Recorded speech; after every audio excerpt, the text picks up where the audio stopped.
Hello,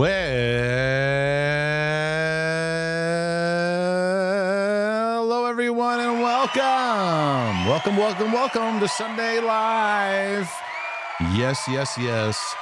Welcome to this house. Take a seat and let the healing and freedom journey begin to take you into all kinds of subjects and topics and things that we're going to look into today. I'm all about mental, emotional, relationship, health. I am your brother from another mother. Going to be addressing your questions on all things mental, emotional, and relationship stuff, the battles, the struggles, the things that you go to. If you like this broadcast and these materials, do me a favor, hit the like button and subscribe. That helps us out a whole lot.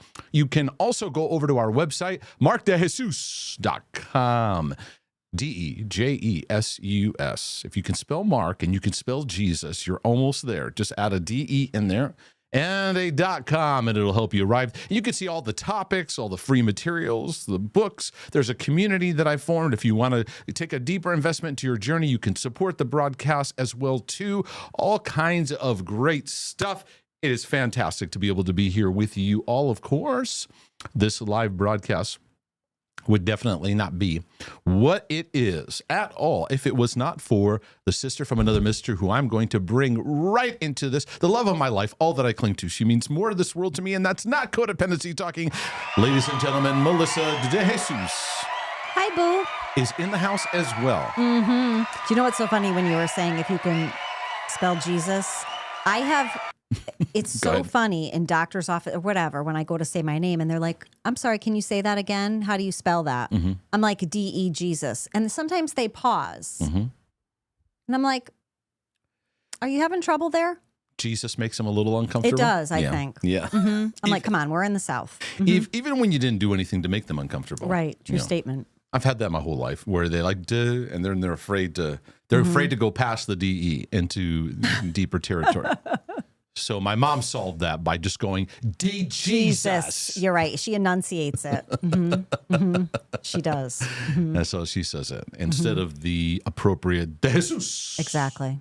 I will say, though, you and I are meeting more and more people. Like when we were in Florida, I met a lovely lady. She was a De Jesus. Mm-hmm. She's like, maybe we're distantly related.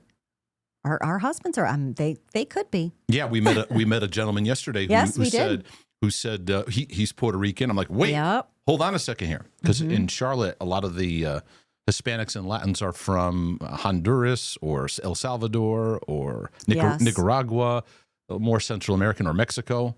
And up in New York and Connecticut, in those areas, you get a lot more Puerto Ricans. Yes. So I was like, well, your dad and his, not 16. There is 16, but how many of them made it to Connecticut?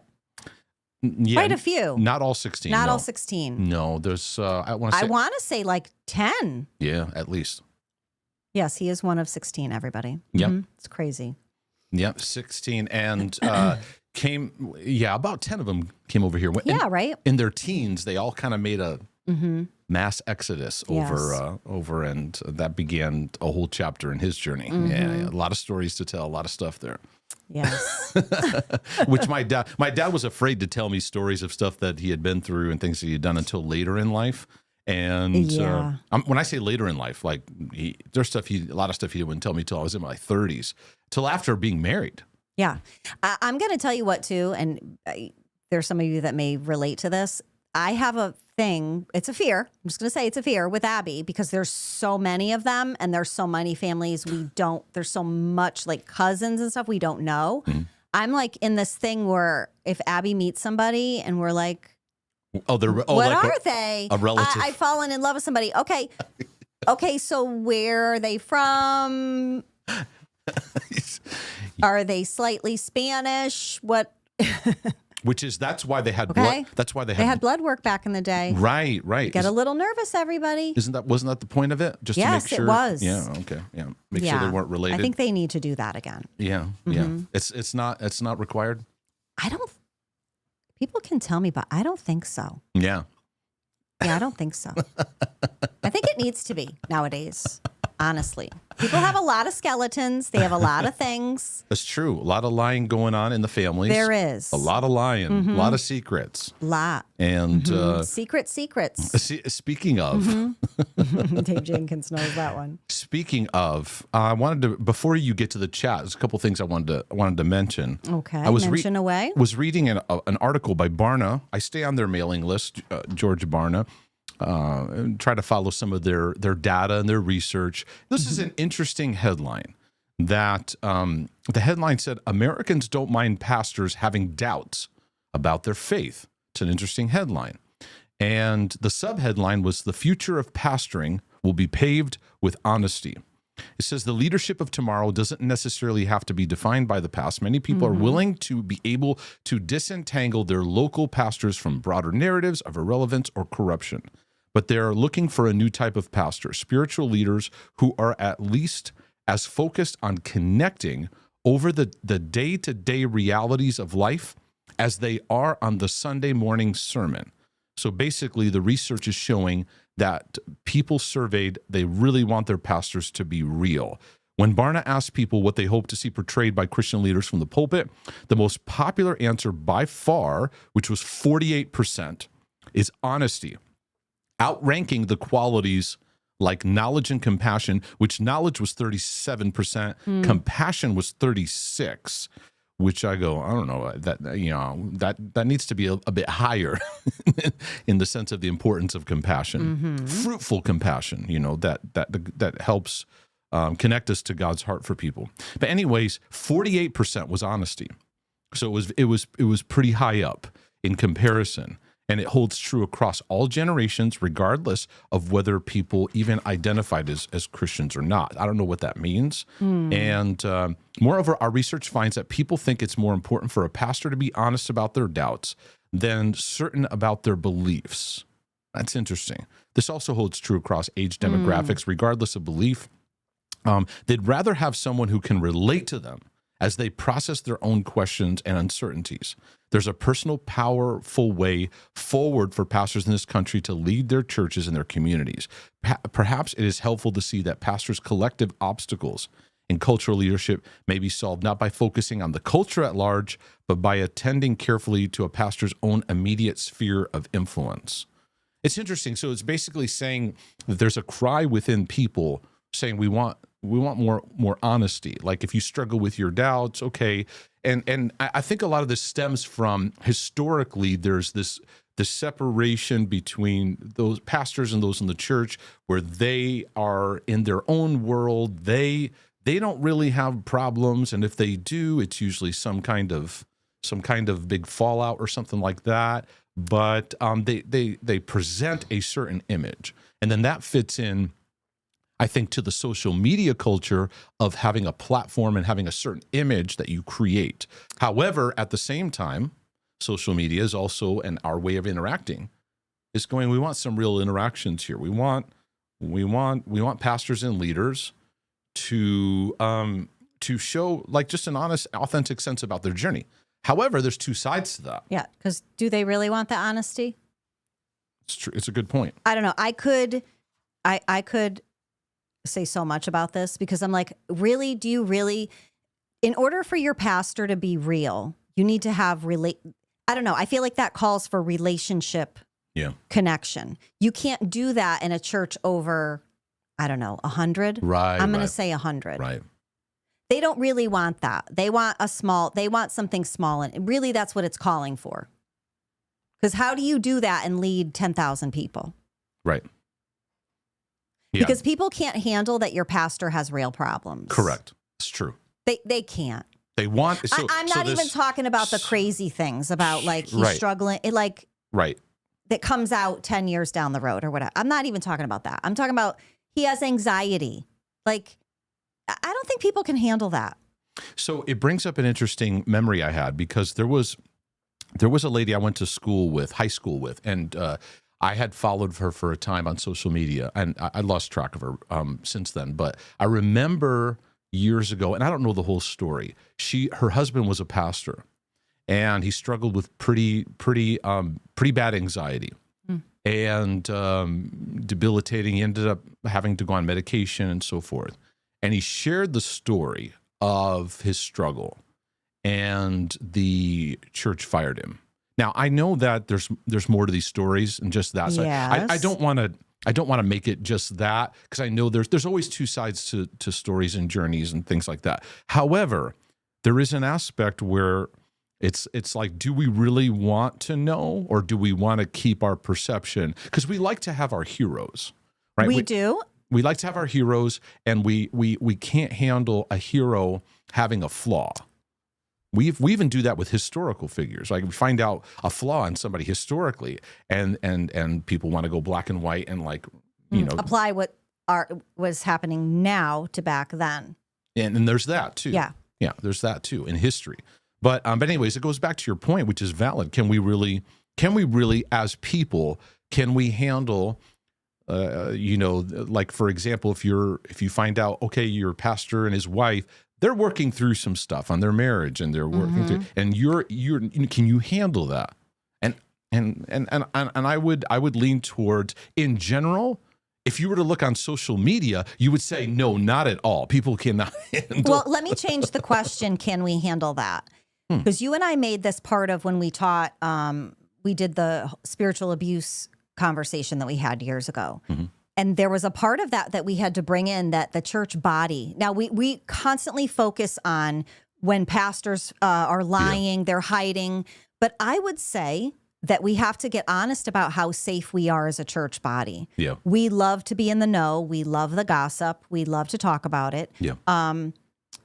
As women, we have to acknowledge that we are not the rescuers. I would say the one thing that we encountered a lot when we were pastoring is a lot of women thought that they knew what was right for everybody. I feel like this is something that women carry a lot, and where people thought they saw things in me that they felt they needed to come up and tell me. Mm-hmm.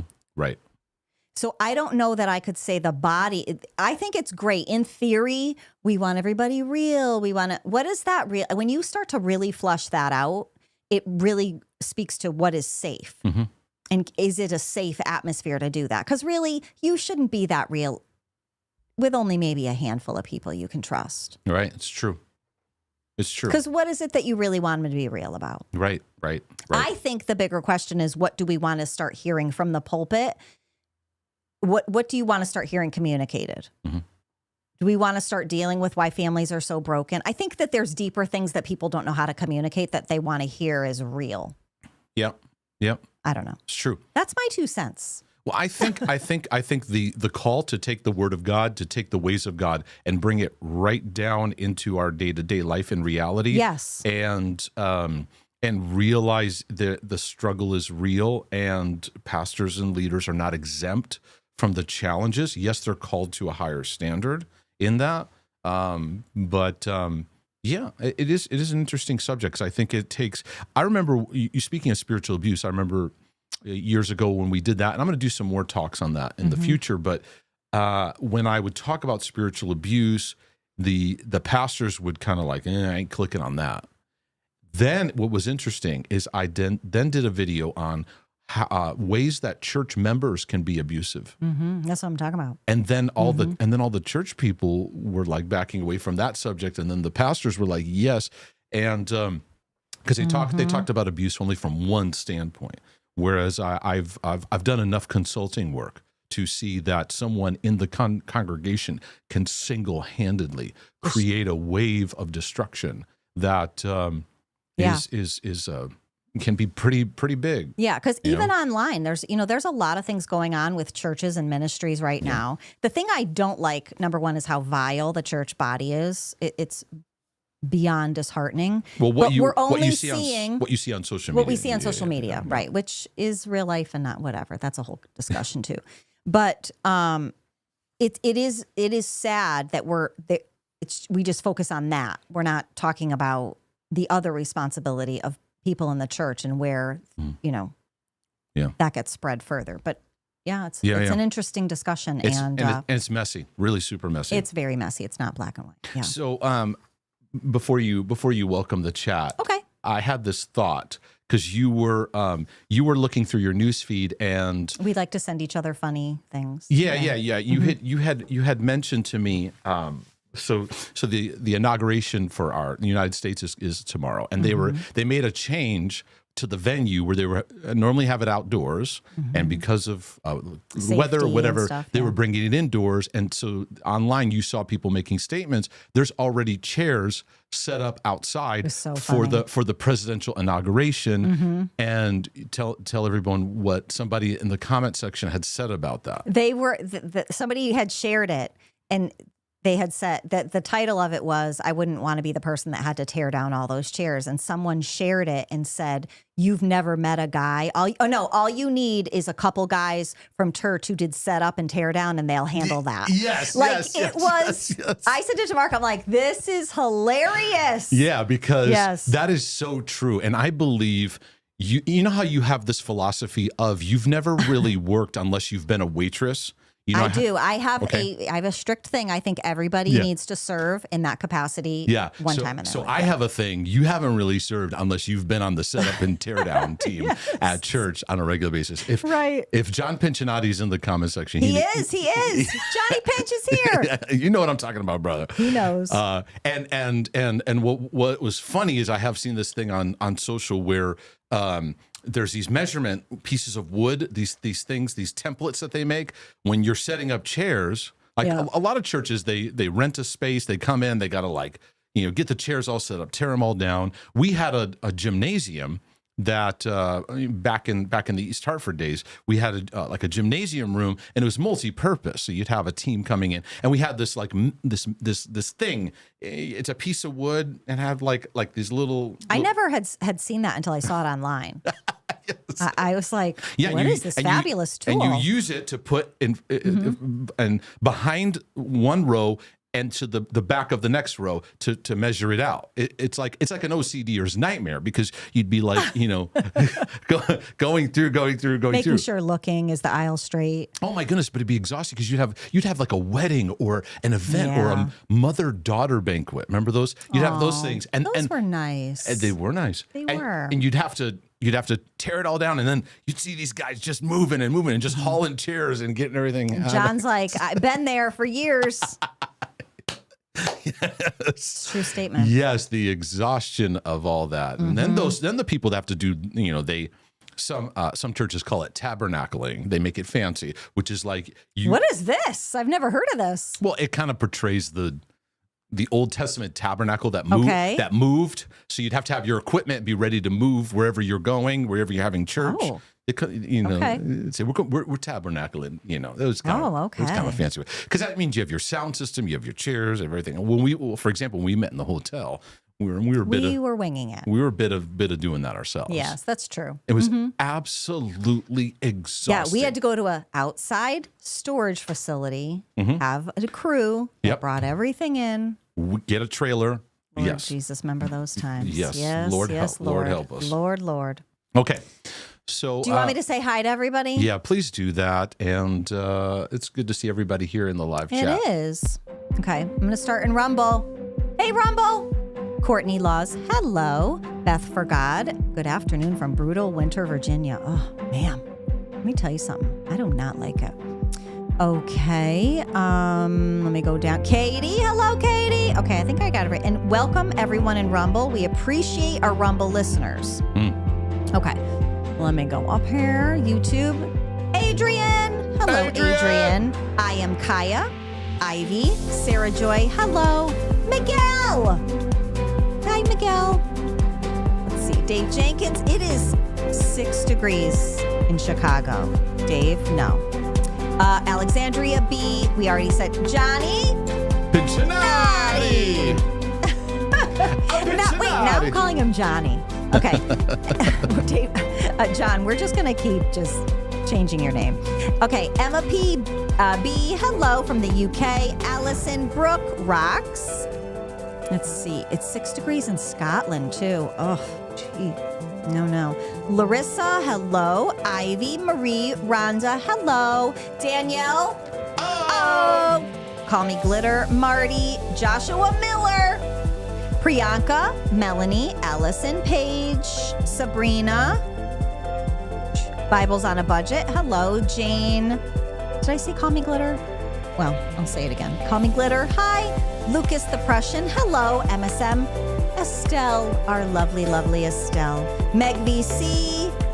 Let me go down here. Amber.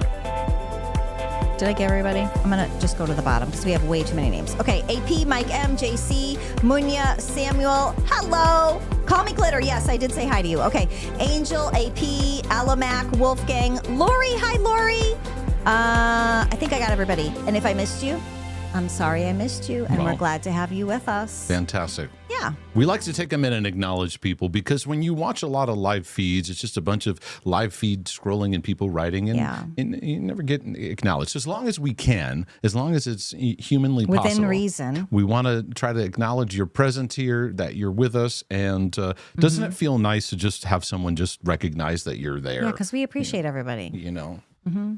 We like our little crew. I love it. Sometimes you want to go where everybody knows your name. Isn't that a... That's good, babe. Any millennials wouldn't know what that. Gen Zs wouldn't know that. But the boomers would. Mm-hmm. All right, let's get into some questions. You will keep an eye on the super chats that come in. Listen, sir, I am here today to do this. Very proper. You call me sir. Mm-hmm. Yes, yes. You can send in your questions by going to markdejesus.com/questions. If you're here in the live and you're like, no, but I want this question now, you can submit it as a super chat. We'll do our best to cover them. And got a bunch here. We'll see where we go today. There are a lot of questions that, simply because there's a lot of new people to the channel. They ask that have asked questions to things I've addressed numerous times. So when you do submit a question, do a little bit of research. It'll take you 2 minutes. It's not a lot. You go to my website, search in the website, or you can just do a Google search, type my name and the subject that you're trying to work through. And so just type Mark DeJesus, and like somebody was writing to me asking me about the subject of loving yourself, and they're confused. What's the Bible say about that? I don't know. I feel weird. Is this okay? And it's literally an article I've written and videos I have addressing just that, with all kinds of other stuff that's in it as well too. So if you can do that, that's great. That way, I try to do my best to filter through and address questions that I go, I haven't addressed these, or maybe I haven't addressed it in this way, or I think this could benefit other people that are listening as well too. So let me get into the first question. Came in this week, and it has to do with the afterlife. I think I can address it briefly. It says, trigger warning in the event you read this in a live. Let me say, I don't give trigger warnings. Do you know why I don't give trigger warnings? Now, if I talk about something that's sexually related or something like that, I may go, hey, heads up, because in case parents are playing it out loud, or mom's washing the dishes and she's got me blasting through the speakers. Okay, I might get the kids around and you pause it. So a lot of times I do that. I don't typically do trigger warnings because every sentence that I say in this broadcast, every sentence I say has the potential to trigger somebody. And this is or a joke. This is important. This is important. But just everyday statements will and the reason I say that is because people have actually said, you said this and it triggered me. So there are endless amounts of supply of material. I could say, I love God, and it will trigger somebody. It will trigger them and going, well, I don't know if I love God the way Mark said it. I don't. So everything. So I even told somebody this week who creates content, and he wrote to me and said, I want to be careful about things I say, about things that for people that have OCD. And I said my feedback to that is that can be a trap. And it's something I've had to work through over the years, because when I talk, I am highly aware of so many of the pathways that people go through. So while I'm talking, I've got this voice talking to me, and I got this voice talking to me, and I got this voice trying to pull over to me and give me Kmart special.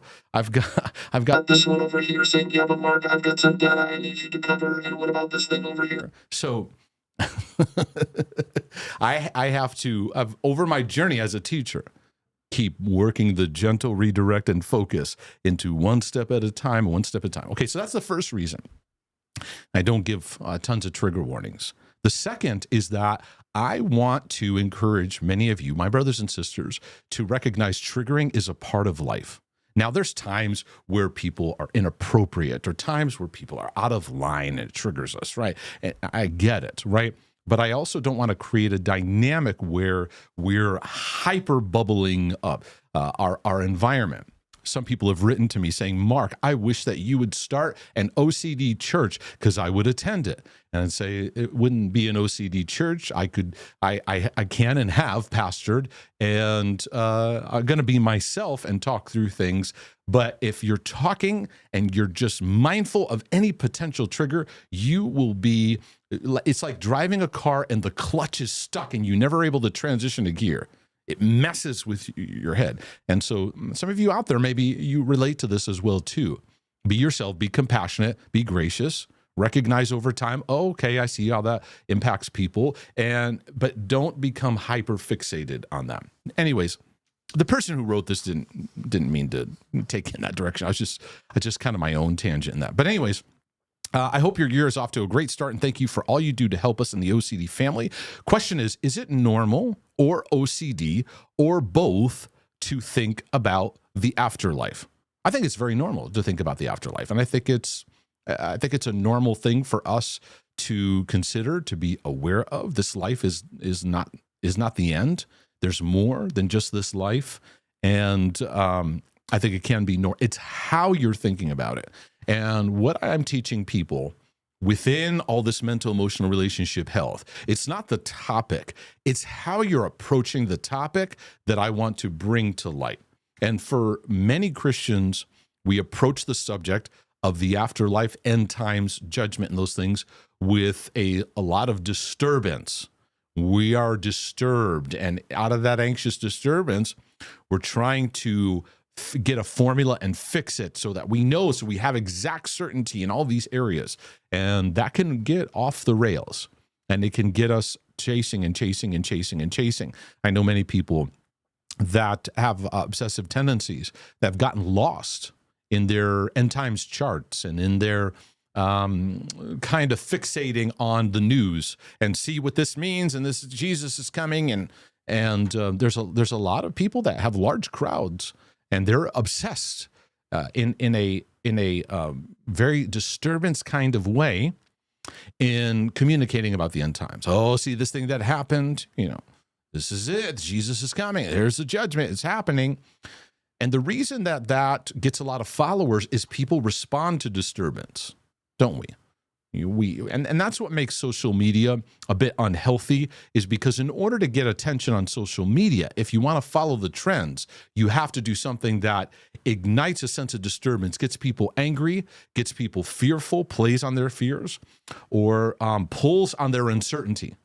In fact, it's a big sales trick, by the way, is to play on the fears and uncertainty of potential customers.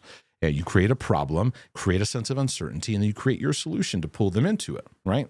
So you just have to be aware of how you go about it, because the judgment, things to come, the Bible does talk about it, but there is an obsession people have with like filling in all the blanks and pre-mid, post-mid, all those kind of discussions, those theological discussions, which can be great to entertain, but not to spin in. So that's my recommendation on that. So you said specifically about judgment, even for the saved and for life to come. Any tips on focusing on today and not worrying on tomorrow? Well, Jesus gave that recipe. He gave the recipe for ruminating. He gave the recipe for dealing with worry. He said, you got enough to deal with today. So continually redirect your thoughts to today in the here and now. And when you catch yourself diving into any biblical subject and getting into a place where you're like, okay, and I find this even for myself too. There's been times where I'll go, oh, do I really have that? Do I really have that a good enough knowledge on that subject? And I'll dive into it. And then I catch myself, oh, I'm doing this out of disturbance. I'm trying to make sure I got this just right. And I back it up and I put that subject where it belongs because it steals my focus. Whether you're a teacher or not, those kind of obsessions can steal your focus in the end time. I personally feel most of the church was obsessive in an unhealthy way. I know people that were like chasing charts and getting all these things right. And I'm like, wait a second, I think we need to be like building strong families and dealing with relationships and loving people rather than figuring out the exact metrics of this is exactly what it's going to look like. I think it's a massive control trip that we got on of like figuring out the alignment of all the things of this is exactly what Jesus's return is going to look like. And here's all the things that are happening. Meanwhile, people in those arenas, they often let go of relationship. I've seen marriages fall apart. I've seen kids being affected and a lot of disconnect. So let all your insights from the scriptures and what you study bring you back into the fundamentals. Love your neighbor, that you would grow in your love relationship with God. Love your neighbor. And if you find that what you're studying is not enhancing that, just recalibrate so that it keeps you back to what is important and relationships and how we are impacting relationships is a key place to focus your attention on. All right, let me get into another compulsive kind of activity, and that's apologizing, to change subjects for a moment. Hey, Mark, I wanted to start by thanking you for all you do. I discovered your channel a little over a year ago, and I got a copy of the OCD Healing Journey. And through those avenues, the Lord has worked greatly in my life to bring healing and freedom. I know He's using you wonderfully to do the same for so many more people than just myself. You're truly a blessing. Thank you very much. It's very nice of you. Thank you for sharing the journey. Through your book on OCD, I was awakened to many compulsive patterns in my life.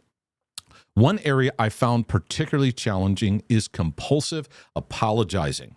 Back when my OCD was at its worst, my biggest compulsion surrounding the fear of losing my salvation.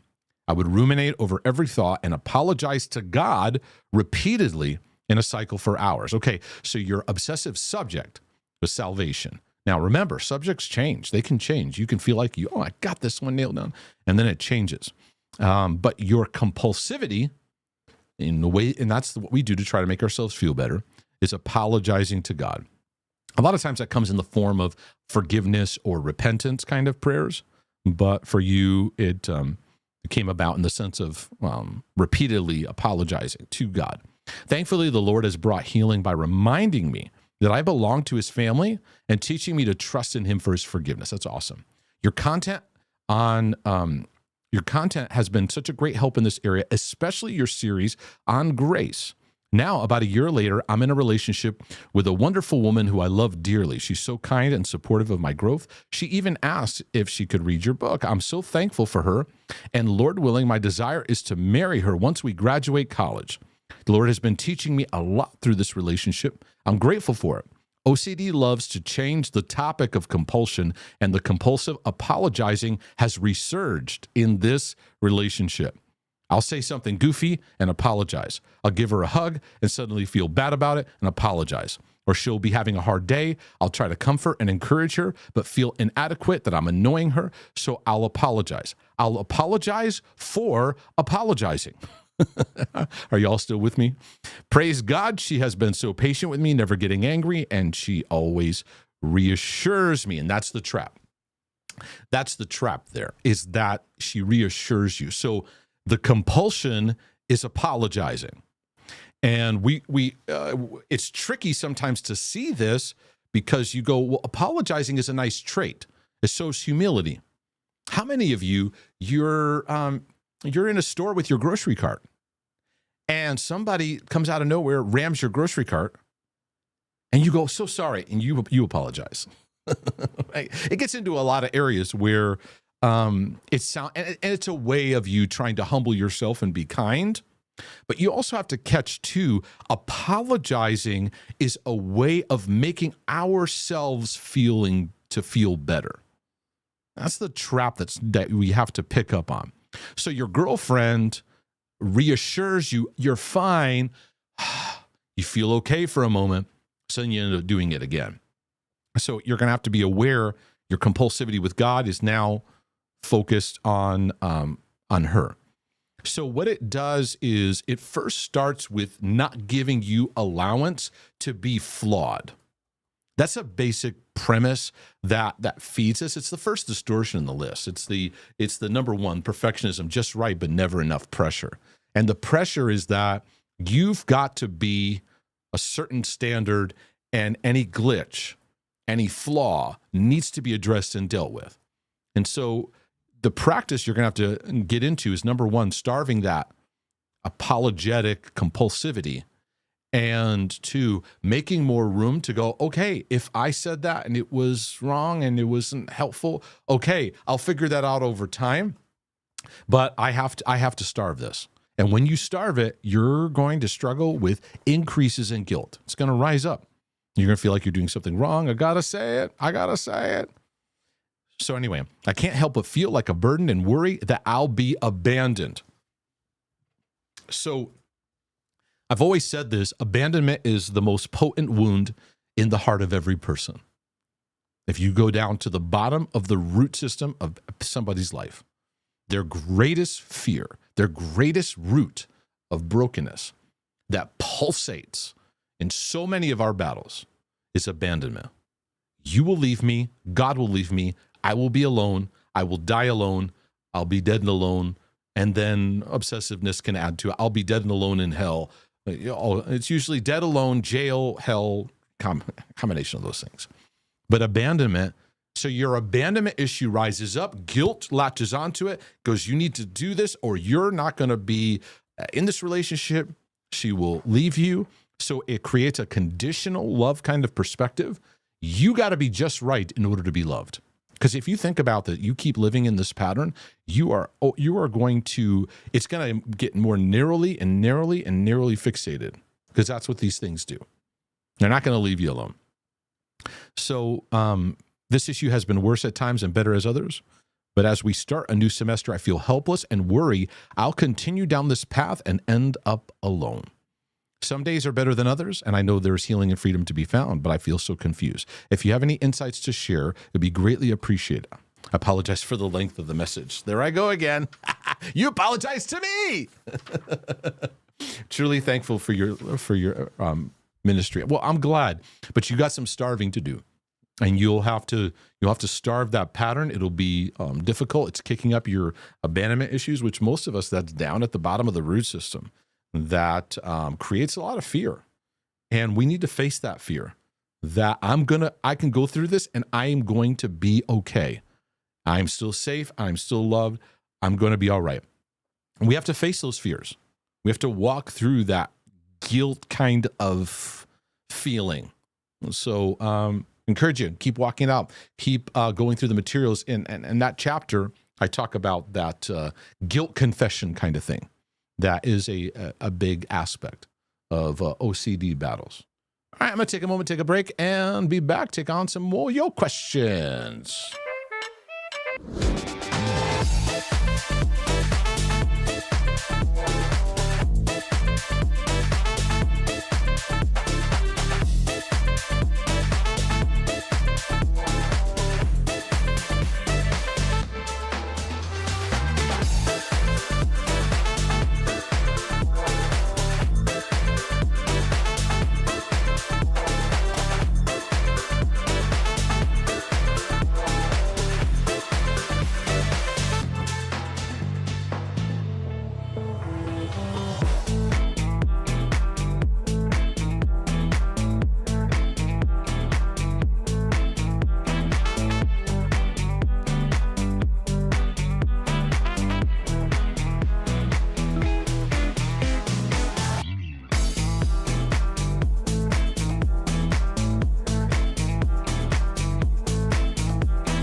Do you have any questions in the super chat land or world that you'd like I just have a super chat from Joshua Miller.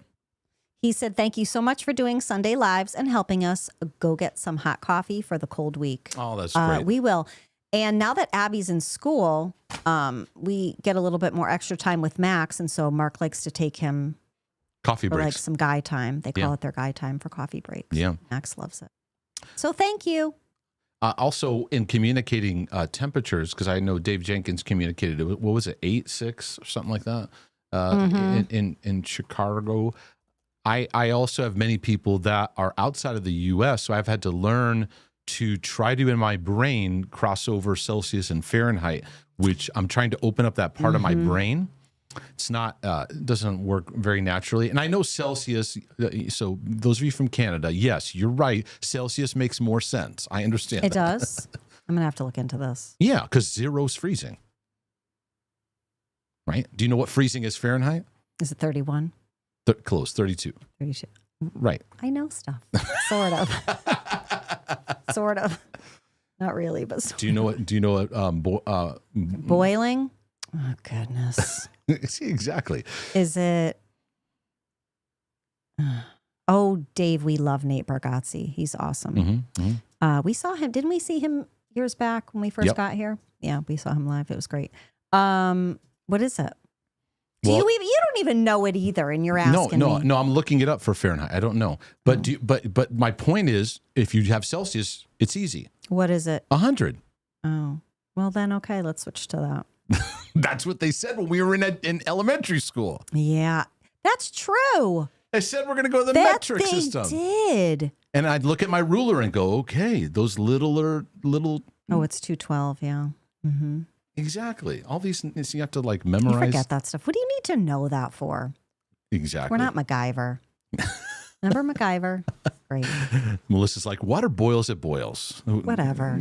But anyways, when they hot when I need it to when be they communicate temperature, they're telling me in Celsius. So I'm like, okay, my brain has no idea what that is. I know. So we'll get there. All right, let me get into some more questions here. Let me talk about an empty nester who's having panic attacks. Let me speak to that a little bit.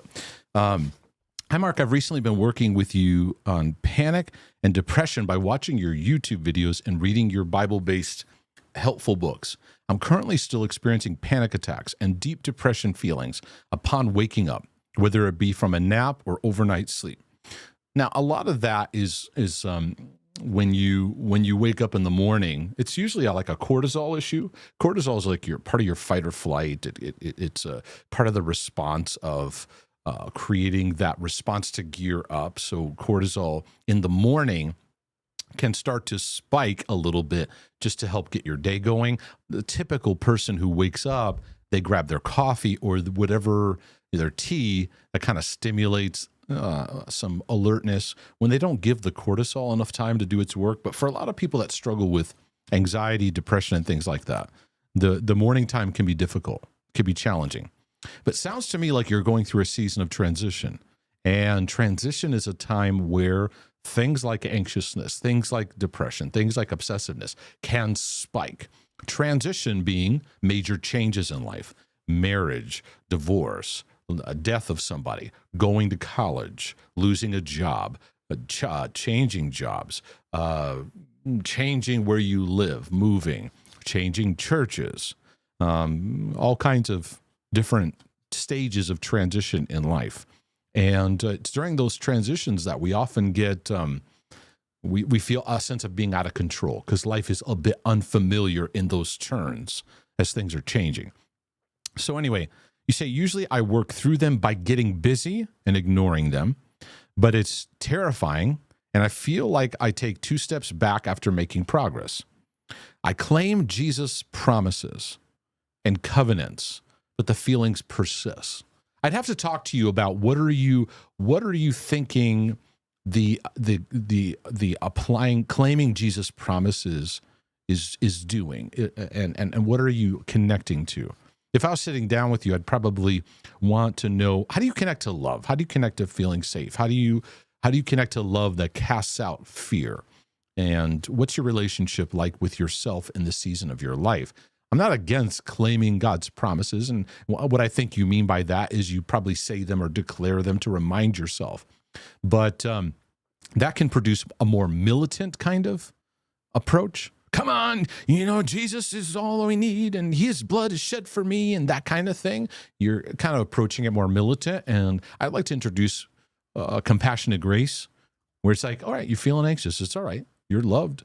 And your Father loves you and he's got you one step at a time. So you take those steps, you get into busyness, right?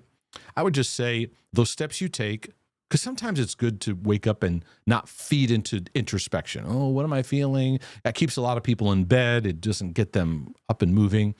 What I would say, though, is take those steps just one step at a time. Slow it down. Beware of like hyper intense busyness, like that angry kind of go mode. Go into more gentle, one step at a time. And encouraging yourself in the Lord, encouraging yourself in your day. And you said you feel like you're taking 2 steps back, and I would encourage you to let that interpretation go. That it's not about going backwards. I think you're probably going deeper, because you mentioned about, well, you get to in a second. I have recently increased my SSRI under the guidance of a healthcare provider, which I'm not a doctor. I know my initials are MD, but I'm not a doctor. But I do know a lot about medication, work with a lot of people on it. I don't claim to be some, doctor person. But my first question would be, is the medication helping? Because if you're doubling it, it's like, wait a second, was it actually helping? And SSRIs, they kind of give an overall blunting of emotions. And this is something a lot of people don't really know about, because we're kind of taught that SSRIs go in, there's the anxiety. Okay, I'm going to help that pathway of anxiety. That's how they portray it when they're selling it. It's not necessarily how it's working. It typically overall just creates an emotional blunting. So, you have to go into my talk on medication to get some understanding of that. But I'd probably have some questions regarding that. But anyways, you say, I'm grateful I found a friend through the journey as we transition from moving states, there's a transition, and empty nesters. She got a lot going on. And I don't think we give enough room for what these transitions bring about. Typically, the way God designed our bodies, he didn't necessarily design our bodies to take the travel that we put them under. God designed our bodies to travel by camel. Seriously, that's how God designed you. You go in the camel or a horse and you be a ways and you take in the scenery. It's very slow and it's going to take some time to get there. Now, within a few hours, you can be on the other side of the country. You go from the East Coast to the West Coast in 6 hours, right? And so we apply that, then we go move to another state and we expect ourselves to just adjust and make friends and all this stuff. And then we're beating ourselves up. It's like, wait, that's a big transition. You have to give yourself time to adjust, because our lifestyle tells us we should just keep moving and keep going. That's the myth of modern living. And we don't give ourselves the time to adjust and to also grieve and process out. You're an empty nester now. Your last daughter, so that tells me you've got a couple, or at least a couple children that have moved out. And your youngest has moved out to a college in California last week. And I was spiraling because of losing her. And that, I remember when I was a youth pastor, I would watch this over and over again, where parents would go through this, their kids going off to college. It was a major, major thing. And I'd kind of watch and I did a lot of observing. I wasn't a parent at the time, didn't go through that, but I just do a lot of observing and empathizing. And a couple of things that I noticed was, A, it's a big transition. It's a big deal. And it takes some time to adjust. B, it brings out a lot of things, right? The husband and the wife, if they may be roommates, and it's like, now what we don't really enjoy, and then their marriage issues really come out, But then there's pains or a lot that they put in. Parenting is a lot of work, right? And it's a big upheaval of, now I have room to work through some of my own things in life that maybe I didn't give myself enough space to do. What does that even look like? And I also noticed too that we can get so much into our parenting, we lose our sense of identity. We lose our sense of what does it mean to just be a child of God? It's like we're moms, we're dads, we're this and that. And so when that role gets changed or taken away, it's like we don't know who we are. And so I'd watch a lot of moms and dads they'd be immersed in it, had great hearts as parents. But then it's like, now what? Because now we're parents in a different way. And some parents didn't handle the transition well in the sense of keep working through letting go of their kids. And many of those kids are now meeting with me because their parents didn't let them go. And they struggled with leaving father and mother. But I say, I don't, sometimes when people increase their medication, it may help some of your symptoms, but then it can also blunt a lot of stuff you're feeling. And I'm in the space of, I want people to feel what they need to feel to work through. And it is challenging. It's difficult. There's stuff that we're working through that's hard, but I want to encourage you to find the space to keep working through that. Be gracious to yourself in the process. Let me get to a question here on, I'll address this one on social media and modeling. See if I can give some feedback to this. Hi, Eminem. I apologize if you've addressed this already. I've looked through your resources and you likely could have spoken on it, I could have missed it. Therefore, I ask, can you kindly refer to me to a resource where you touched on it? I'm interested to know what's your take on modeling, posting yourself on social media. I know there can be a lot of messiness, brokenness, potential danger, the need for approval and attention, and all kind of identity issues and motives at play. But if we put that aside and almost consider the art or creative outlet of it, would that be an avenue that's kind of okay to pursue? I myself have not been the hugest fan of social media or putting myself out there, but I have loved modeling from a young age and enjoy it. So I wrote back and said, can you give me a little bit more? Because I feel like I need a little bit more of a picture of what you're talking about here. Because I don't think social media is evil. I have limited use of it in my life. Most of my work is in YouTube and Rumble. I've considered at times, like many of you have friended me on Facebook. I'm like, maybe, we'll see. I've considered that avenue. I don't know. I have access to most of the social media outlets because I use them for various purposes, but I limit it mainly for the sake of focus. I take a high priority in my focus, but I don't see that it's just wrong. However, with it, if you're doing things on social media, you have to realize you got to do a lot of emotional work. You got to work on yourself because your neediness will come out, your need for attention, your self-esteem if you don't get the clicks, if you don't get the metrics. So for me, I'm passionate about teaching. So I did videos when barely anyone was watching. And I just did it anyway because I love doing it. And at times I'd get lost in the I don't feel like this had as many views. It's normal to deal with that. But it's an opportunity for you to work on yourself. So people that are on social media, they're influencers or those kind of things. If you're actively working on yourself, getting some mature input, you can be a great help to people because that's the town square now where people meet and talk and interact.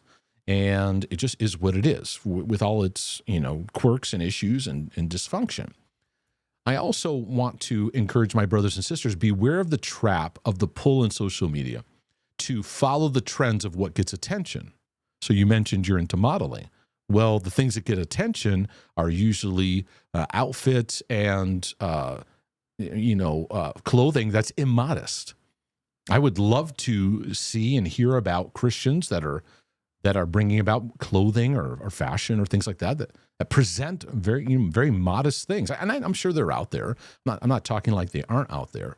But there's a pull in the world's matrix that the way that you get attention is to push the edges, to get people's attention with the eyes or get attention with emotions. And it's basically people's anger, people's fears, and people's lusts and insecurities and pull on those things, right? Instead of being a stable, just consistent voice. And so I think it could be done, but I think it probably needs some mentoring, some people that are in your life that that would speak to that. I have a lot of people that write to me that want to get into acting or want to get into music, stand-up comedians, artists, those kind of things. I think all those avenues can be great, but you just have to know what you're dealing with when you get into it. Right? It's like a Christian that gets into politics. Like, you are a Christian, you get into politics, you better know what you're getting into. Like, it's a giant snake's hornet's nest. Like, you have to know the dynamic to have the wisdom of the wisdom of serpents, wise as serpents, harmless as doves. Yeah, that's it. And so I think people who get into those categories have some good people in your life that keep you grounded, that help remind you of what's true and who you are, and have your value system of like, this is where I go with my values, and this is the way that I'm going to go about it. So he said, in terms of modeling, I would say I'd like to pursue any form of runway modeling or walking, posing for brands. I know some people can eventually be considered brand ambassadors, and general photography and modeling, which in itself consists of many things like commercial modeling, catalog modeling, and so forth. Yeah, and to be sober, those things can get easily pulled into, unhealthy, immoral pathways. It just can. You have to be aware of that. My mom has always wanted to have me on adverts or on posters and signs at the local clothes shops. That's South African lingo, where I'd be advertising the clothing. On the social media posting side, there's the Instagram models, the influencers, and then there's the general posting of pictures of yourself without the desire to be the next Naomi Campbell. There's also other less related areas like vlogging, posting of yourself on TikTok, and so forth. Those of you that, it's interesting because I read an article where it said that one of the top things that, I think it was Gen Zers, that the top things that Gen Zers wanted to be for a career was influencers. And I think that has a lot to do with, it looks sparkly. It looks like the desire to have that kind of position. There's a lot of myths though in understanding what that life is like. It's a lot of portraying an image, holding that image. Most of it's not real. It's all set up. Like, they're setting up a screen. They're setting up a situation. And there's something humans have in their brain that they forget when they're watching something. They forget that this situation got set up to be filmed. And so many times our brains forget and kind of go into the autopilot. But there's a pull. I even have the pull of, you have the Sunday Live, you have this thing, you got to show up, and it gives no room for like breaks, which I'm very intentional. I take breaks, Sunday Lives, I'll go, hey, we're not having one today. And it may be just, I just need a break today to keep myself from being bound to this rhythm. And many influencers online, they have this constant pull to keep putting the material out there because they're making a living on it. And they got to get the numbers, and they got to make that happen. They got to act a certain way. And the pressure can be very, very unhealthy. So I think it's important going into this with sober minds. So this can range between a lot of different areas, can span from simple posting pictures of yourself to a small group of family members to being sort of well known for posting beautiful pictures of yourself for Instagram or Pinterest. So it could be even being on billboards or wearing famous designer clothing.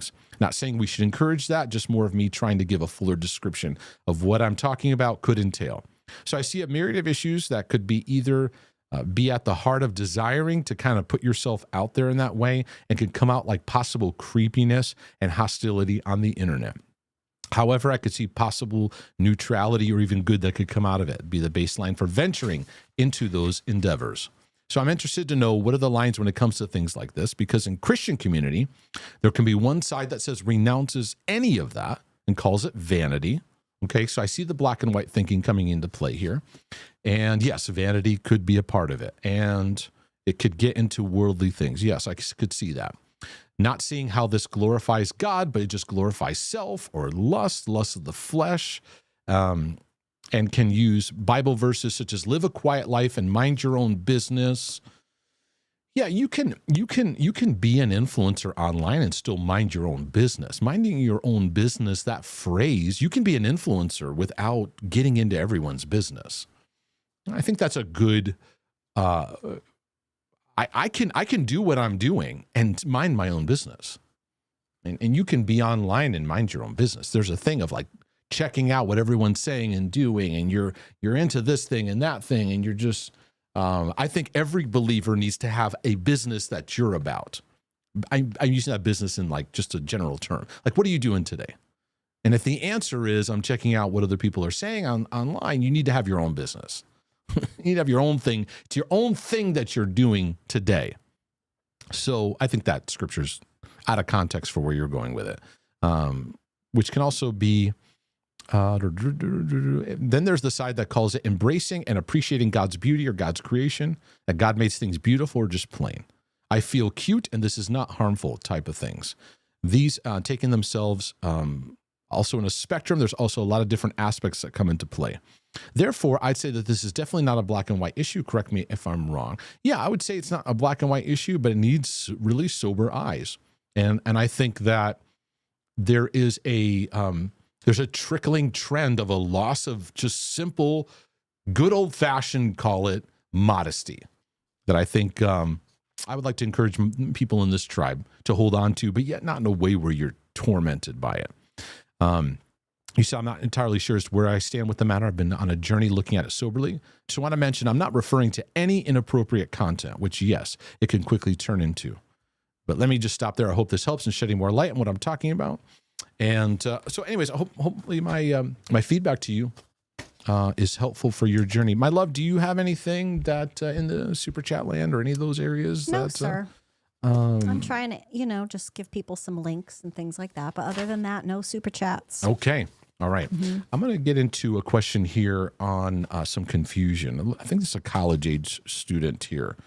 A lot of college age brothers and sisters writing into me, and see if I can be a help. I recently found your channel. I've been encouraged as never before. So thank you from the bottom of my heart. My question today is about finding goal. I think you mean finding goals or worth. I've always wanted to hone in on something that I consider a life goal. I chose a major in college thinking this is what I'm going to be doing for the rest of my life, but that didn't happen. Okay, let me pause right there because I'm going to jump into your narrative. There's nothing strange about that. Many people would say, I picked a degree, and then I didn't do it, as though it's a massive failure. Now, some parents might go, oh, if they took out big college loans and stuff like that. But it's part of the journey. That can happen. Okay, just want to put that out there because I think I know where you're going here.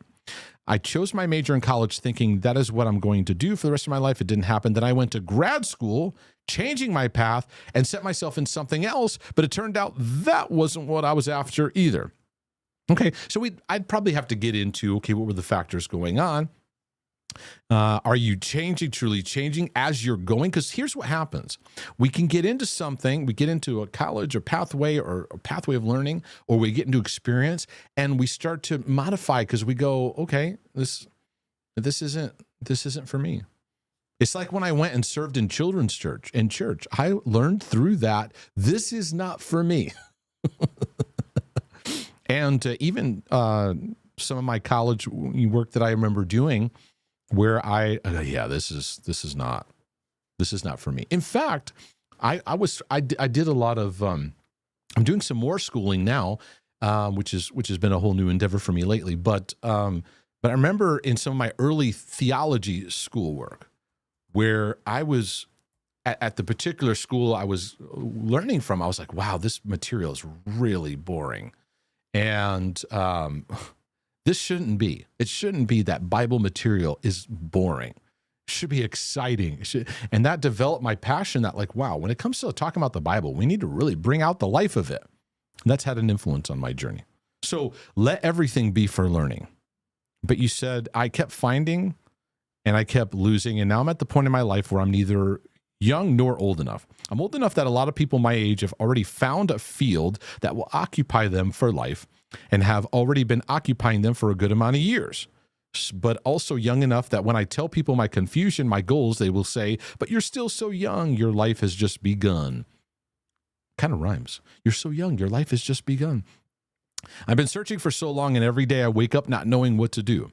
There seems to be so many paths that I could have been on when I choose to work on. Hold on, I got to sneeze. Whew. I felt that sneeze coming for a while. So I sneezed so hard I lost where I was. There's, if I reread it, it's fine. There seems to be so many paths I could be on. When I choose to work on a task for one path, the fear of not doing something for another path haunts me.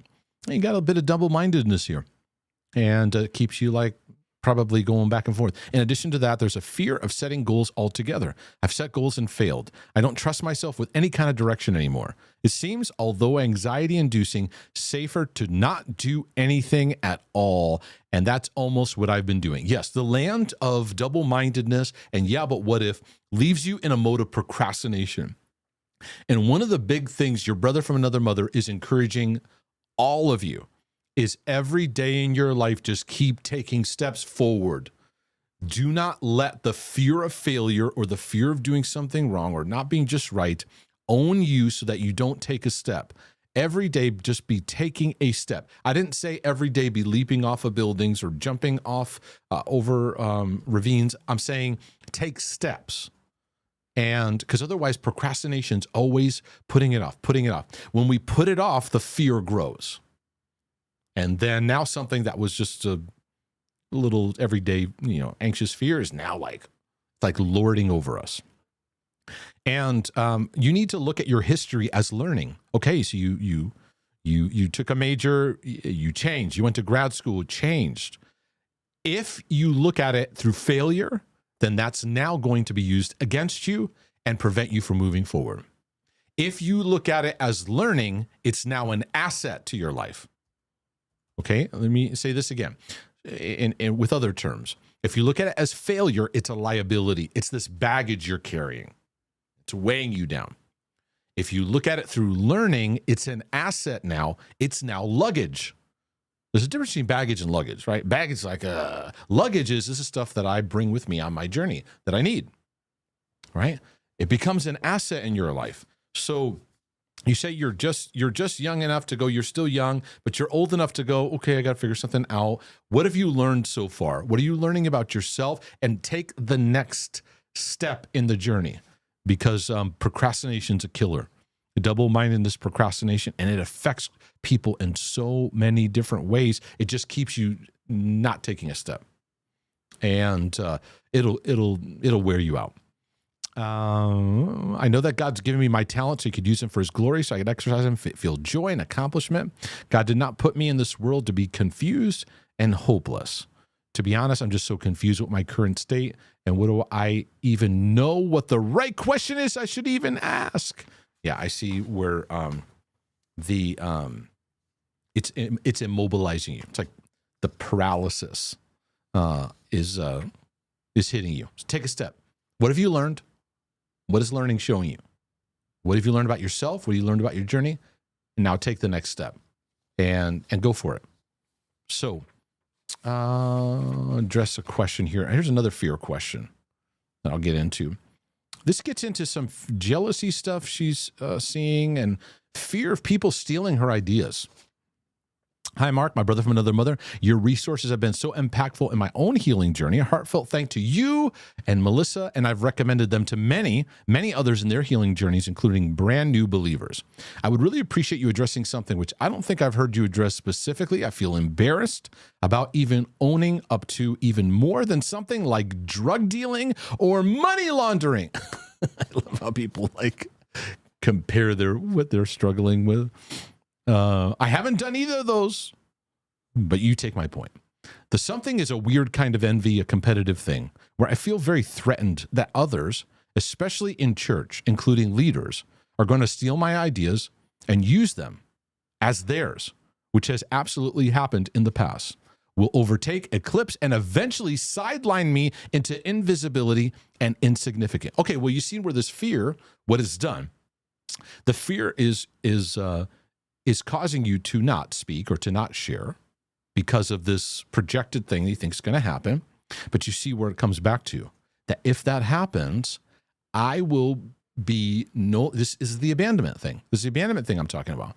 I won't be loved. I won't belong. I'll be by myself. I'll be invisible. No one will see me. I will be insignificant. It's also communicating that you're only significant if you have a message that's of high value to give. I see this in two angles. I've seen people, I've seen ministries, I've seen teachers get real paranoid about this, and it messed with them. And they developed Saul syndrome. You know what I mean by Saul syndrome? That's how Saul was with David. Everything that happened with David, it just ate at him. Instead of Saul seeing David in the Bible, remember where they were like, Saul has killed thousands, but David has killed tens of thousands. I don't know what that song was like, but they were singing that song. And a secure leader go, that's awesome. David's a part of what I'm doing, and that's awesome. That's wonderful. But instead, Saul got super paranoid because he was an incredibly insecure guy. Now, Saul was better looking than David, so he looked like a politician. David was rugged and, he was it? Is it rugged, ruddy, something? I'm trying to think of the word, something like that. And Saul was the one that kind of looked like a king. When Israel was like, we want to be like those other countries and we want a king. Come on, Samuel, give us a king. That guy. He looks like a king. So he probably had that nice look, but he was deeply insecure. And that insecurity now dictated his actions. And so you see him in paranoia of David to the point of trying to kill him. And so that's a great biblical example of how paranoia comes into play off of insecurity. Everybody has insecurities. Everyone. Me, you, all of us have insecurities. We have to make a decision, though. Do we feed them? So I've seen people who are paranoid. They develop Saul syndrome. So now they start not making sense. And now they're hypervigilant, and they start manifesting patterns that are very, very unhealthy. They start controlling people, and they start making weird decisions out of that paranoia. I've also seen, too, where, yes, people do that. I've seen pastors I remember when I would meet with a pastor to talk about what I'm about, and he would consider having me go to his church. And he would decide on not having me at his church. But then he took my message and preached it on Sunday. Yeah, that's not cool. That's not cool. I've seen that. I've seen online stuff I've taught being preached. Now, I look at it and I go, okay, I did all the work. Here's my one thought. Make it better. Because I did all this work. You still need to do your work, right? Make it better. But pastors are in this demand to produce this amazing sermon every week, which I don't think I don't think it's a healthy thing. Pastors having to come out with material each week, and they're working for 15, 20 hours. So there's a tendency over time, you start getting burnt out. You just start pulling, and you lose the rhythm of just pulling from your own life. And I feel for you in that. I wish we could get into a better rhythm where teachers could just work, marinate on what God's working on in your own life, and then speak from that place. Now, if somebody said something that blessed you, let it go through the matrix of your own life. So there's people out there that have taken, there's a pastor, he says, he sent me his message, and he goes, man, your stuff is in this. Okay, but when I'm listening to him, I can see he has his own message. I just happen to be, a voice to help sharpen it. You see what I'm saying? And yes, there are people that, that can, plagiarize and stuff like that. And even in some of my college work that I'm doing, there are these long things of plagiarism and AI, and we're going to examine all your work and all these things, and it's understandable. And there's always a tendency for some people to take an idea, make it as though it's their own. That's always been around. And there's things like copyright and those kind of things, that are in place. However, I sense the paranoia here. Here's what it's doing, though, folks. It's causing procrastination. It's causing you to hold out. on you just being yourself. It's creating a hypothetical that's keeping you from moving forward. So while there's things people can do, trademark and copyright and those kind of things, and there is intellectual property, and there's theft that people have, there's technical law ways people deal with that kind of stuff. I want to get to the heart of the battleground, and that is you're going to have to let go of it. You're going to have to let go of that. Many of our fears involve us releasing control to try to fix it. And so, yeah, okay, there will be people that will take it and want to make it their own. There's pastors that have taught my stuff. And, Paul, I remember Paul in Philippians, he said, some preach Christ out of the wrong motives. And he's like, I'm just happy that Christ is taught. That's an interesting statement they made, right? So I think that many of these areas just keep us from stepping forward. And this is just keeping you from stepping forward. So the envy is coming out of your insecurity, or envy more like a sense of like an insecure, like protective. I got to protect who I am, which that will create an envy posture. The Bible says where there's envy, there's strife and every evil thing, because we get competitive and this battling with other people. If we're in like that kind of competitive mode in the body of Christ, yeah, it's going to breed some gross stuff. So my encouragement to you, step out. Go ahead, teach, speak. And but anyways, you say, I hate feeling territorial and protected about things, including ministry I'm involved in and gifted in, but a real fear grips me and puts me in an ugly overwhelm. It feels like others are about to overtake me and leave me as a forgotten dot in the rear view mirror. You're going to have to face that fear. I'll go, okay, if I'm left in the rear view mirror, okay. And then you're going to face that, and maybe something like that happens, and you go, okay. I'm still loved. I'm still loved by God, and I'm going to work through this. It's a bit of exposure therapy. There's trauma and dysfunction in my childhood years. Yeah, that's really rising up here. A very volatile alcoholic father and moving around several countries. Talk about transitions. There's been a lot of healing since then, but I don't seem able to heal in this area yet. I've read the Rejection Mindset book, and I'm working my way through God Loves Me and I Love Myself. I just love someone to address this competitive jealousy. Well, the rejection mindset is where I'd encourage you to park yourself, because that's that abandonment route. I'm not going to be loved. I'm going to be on my own. Go back through the whole book again. That book is not a one-time read anyways. That's a keep going through it, because rejection wants to infiltrate everything. Where it makes me feel like it's a dirty secret. And let's take that off. That's this dirty secret. It's actually a very common problem. I've seen it in so many different forms and fashions. And what I want to encourage you to do is to not feed this anymore. To not feed the paranoia. To not feed everyone's out to get you. To not feed these people are going to do these bad things. You have that feeling, but if you feed it, that's where it gets dangerous. And we feed it by not taking action. And it can make us very controlling. Yeah. So I pray that is a blessing and a help. I need some under the blood, so I'm going to bring that out here. And I just rap back and say, under the blood, me say me under the blood. Under the blood, me say me under the blood. Jesus cover me under the blood. Under the blood, me say me under the blood. Jesus, you will cover me under the blood. In the morning when me wake up, and the blood that Jesus me take up. And when me feel like me, I go break up. Put the blood on me face just like a makeup.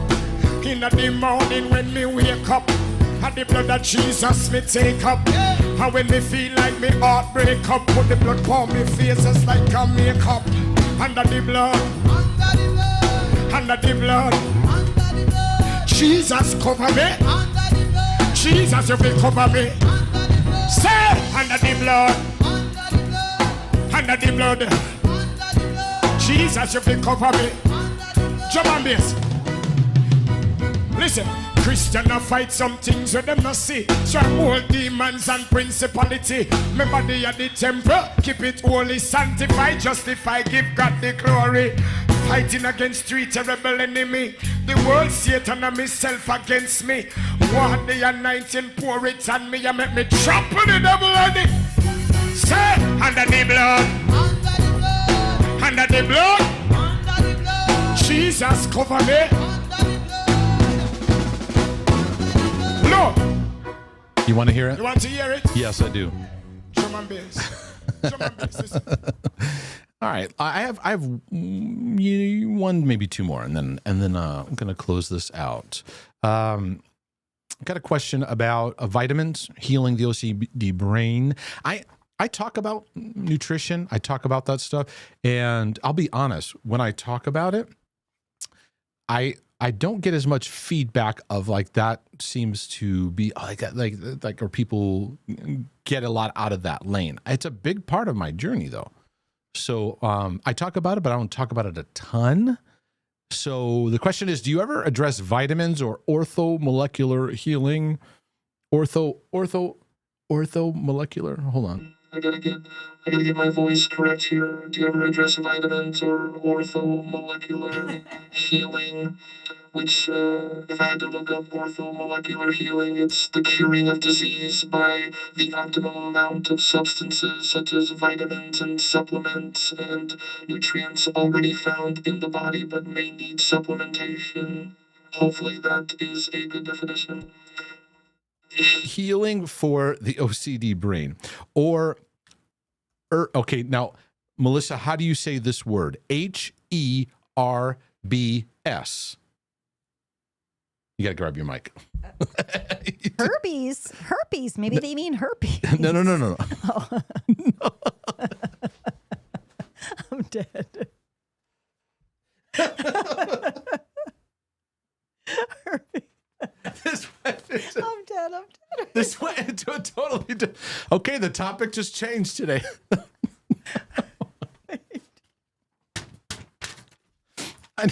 I need to get under the blood right now. I'm spitting. I'm laughing so hard. I have tears and I'm spitting.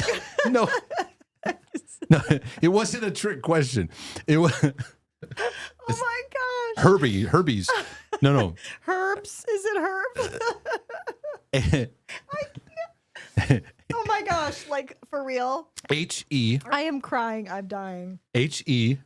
It's like what temperature is freezing? HE. Okay. HE. Okay. Are you over? Do you need a minute? Go ahead. HERB. Herbs.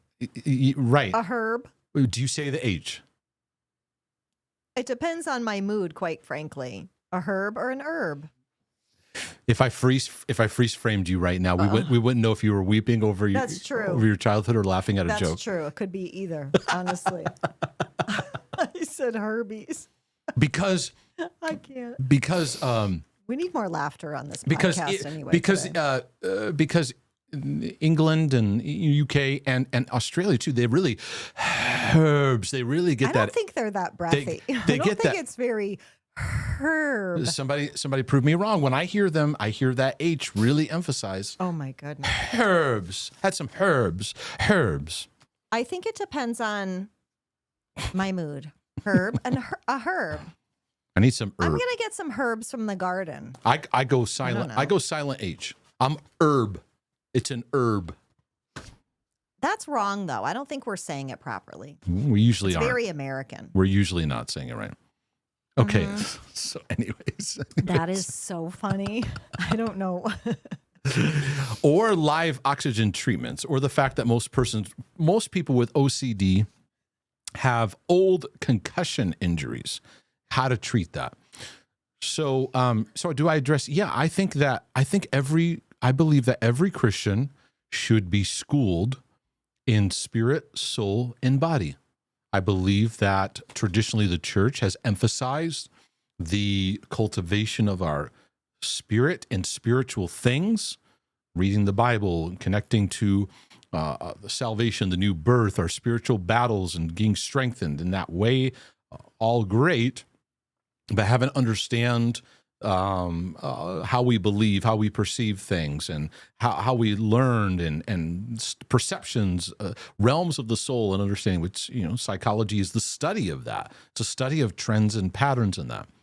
And so the church has often rejected it, dismissed it. We did an interesting thing because the typical Christian doesn't reject science from the standpoint of studying the Bible, biology, or medicine, or just the study of their physiology and how it's meant to work. We don't reject that, but the study and science of how we think, believe, perceive, and how we do relationships, it's like, I don't know what we think of that. So I believe that you should learn for your journey, especially in areas that are helpful for your struggles and things that can help you walk in fruitfulness, is be a student in all three areas of your life. And so I believe that for myself. I'm a big believer that we've been under a lot of toxicity in a variety of ways, and we need to hone in, because the public common pattern of eating is not good. Especially in America, we're like dead last in health and in the metrics. We're not doing well for a variety of reasons. But I think that everyone needs a good education on nutrition, fundamental nutrition, so you're getting the best you can get for your body, especially for you too. And because what I eat and does well with another person may not work as well either. So it takes practice. A lot of people want to jump to supplements. And I say your first thing is just look at your diet overall. Look at your sugar intake. Look at your processed food orient. Look at the foods you're eating that have tons of ingredients. And what that's doing is putting a lot of stress on your body. And so now it's hindering energy, and there's toxicity that comes out of it. And yes, it's going to affect your mood. It's going to affect your thinking patterns. So for me, I've chiseled it down to here's what helps me the most as far as eating. In fact, I've made some adjustments over the past 3 months, noticeably.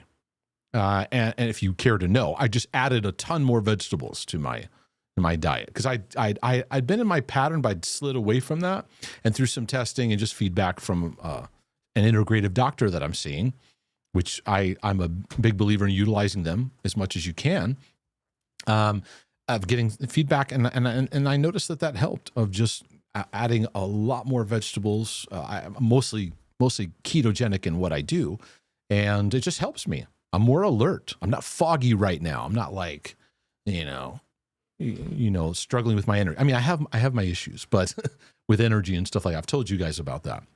So when it comes to orthomolecular, it's like, it's speaking about like vitamins, right? Like things that can help getting in your diet what you need. And most people, like when I sit and ask them about their diet, it's not always the best. Okay. And we can do it without being obsessive. Then there's aspects of supplementation that can be helpful. Now, you mentioned oxygen treatments. I don't have a lot of experience in that, but however, I do want to learn more about it. I'm wondering if you're meaning like hyperbaric kind of stuff, of getting in a good amount of oxygen that could help your brain. That's something I'd like to look into. Some people find supplements like NAC and things like that can help with OCD. It's certainly worth a try. I don't encourage jumping to a supplement if your diet's really cruddy, because if you can help your diet to be an act of love, God's made your body the temple, and treat it with care. And so you said people with OCD often have concussions or head injuries. I would like to see I would like to see the data on that. I'm not saying that's not true. I think there's a lot of underdiagnosed head injuries because your head was not meant to get hit the way people do in football, or even I've had my own share of where my head got hit, and it can do something to the blood-brain barrier where it creates a break there, and that impacts brain activity. And so, yeah, that can be a part of it. Is there like treatments for that? Yeah, you can look online and do some research on that. I think we're still a little bit behind in looking at that. For example, when we had a bad traumatic incident with my son Max when he fell down the stairs as a very young toddler, And the process was kind of like, okay, he took him to the ER, the emergency room, right away. And, they're like, okay, he's fine, kind of thing. And there needs to be more understanding of how these things impact people, over time. But I think focus on things you can do with diet, good sleep, get outside and get active, go for walks, breathe, learn how to breathe. That sounds really simple. But just learn how to just sit and just take in deep breaths, because many people are taking shallow breaths all day long. They're in a very stressed state. And most of the people that talk about breathing, Christians go, that's new agey. It's like, stop it with the new agey. Okay, I'm not telling you go new age. Just breathe for crying out loud. Oh, yeah. That helps. Yes, it's just simple, grounded things. And so be a student of your journey. Be a student of what helps you. And that's what I want to encourage you to do. And for many people, it's layers at a time. We want a pill-like solution, though. And I got to swat that fly because it's flying everywhere. We want a pill-like solution. So in our battlegrounds, our anxiety, depression, whatever we got going on, should I be on meds, Mark? That's what we go to first. Then we go, hey, you know what? Here's some things you got to work on. Okay, well, can you fix me? Then it's like, okay, what supplement do I get to take to fix my brain? And we don't embrace the journey, because we don't embrace the journey. It actually makes it harder, and we're more frustrated because we actually need a journey mindset. So, yeah, that's the last question. Do you have anything else, my love? Anything else you want to bring out? Any comments that need to No. No? Okay. I do not, sir. All right. And herbs. They're not herbies. Yeah. That was so funny. You made up a new disease, herbies. Herbies. Oh my goodness. Somebody's going to write to me. Listen, every once in a while, I add some life to the podcast. What can I say? It's good stuff. Yeah, it is. I loved having you here. This was great. It was great. I'm getting hungry. Let's go eat. Me too. I took some steaks out. We gotta go do that. Yes. Mm-hmm. All right. Well, Lord willing and the creek don't rise, my brothers and my sisters. This is your brother from another mother. And your sister from another mister. Saying we'll be back with more insights for your healing and freedom journey. In the meantime, We out.